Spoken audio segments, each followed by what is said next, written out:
tenemos que añadir también algunos versículos que te vamos a mencionar que pueden ayudarte a encajar el Evangelio de una manera contundente.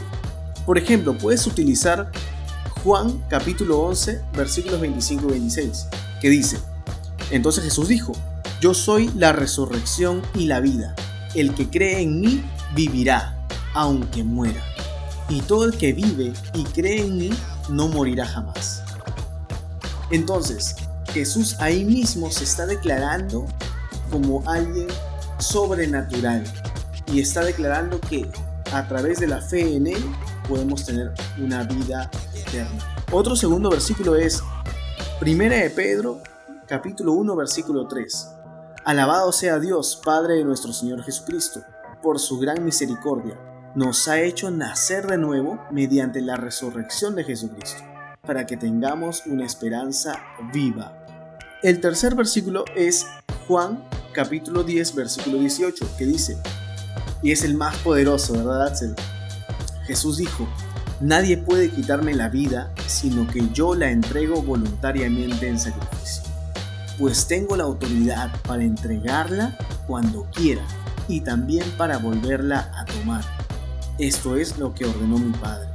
Jesús nos muestra la esencia de su poder, de Él como Dios, como Hijo de Dios.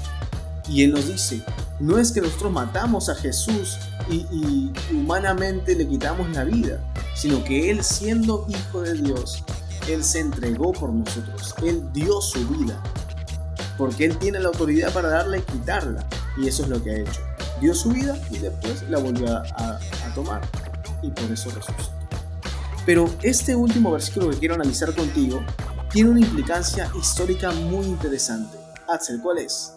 Es el de 1 de Corintios 15, del 3 al 8, que es en el que Pablo explica cuál es el evangelio que predicamos, ¿no? En este caso es muy importante desde el punto de vista histórico, porque lo que se ha encontrado, por ejemplo, de este versículo, es de que este versículo tiene un ritmo.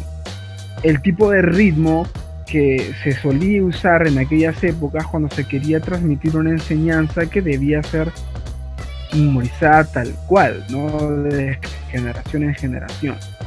Entonces, este segmento, esta porción de 1 de Corintios debe haberse escrito aproximadamente unos 6 años después de la muerte de Jesús.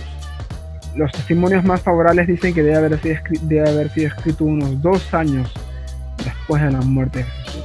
Entonces, ¿por qué esto es tan importante?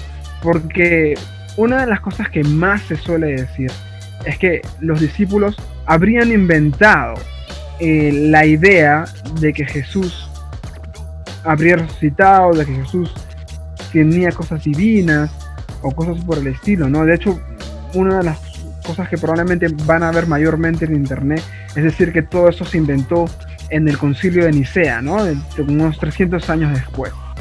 Pero lo que vemos aquí es que si solamente ha pasado 2 años o 6 años, entonces es imposible que esto haya podido ser una invención posterior, porque no hay el tiempo suficiente, según los historiadores, para que la historia original haya podido ser distorsionada. Algunos dicen que para que eso pueda suceder en estos tiempos se necesitaría aproximadamente que pasen unas 2 generaciones.